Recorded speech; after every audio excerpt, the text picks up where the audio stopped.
गौरीची आराधना त्या ठिकाणी केली जाते।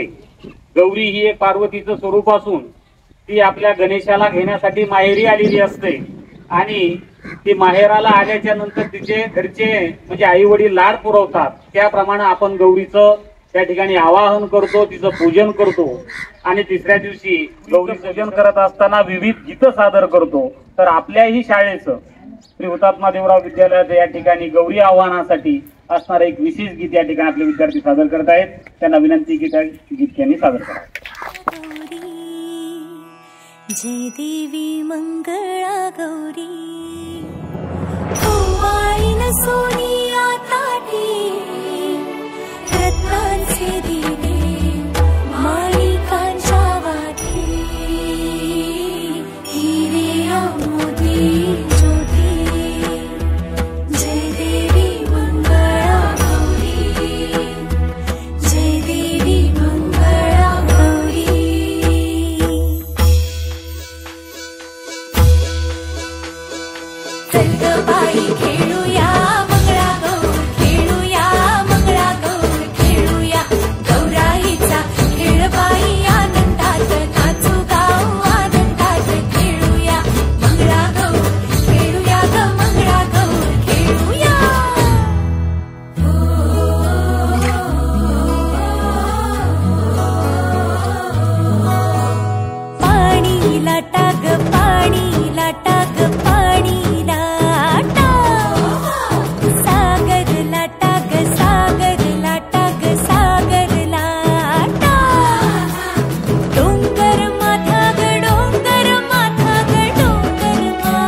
अशी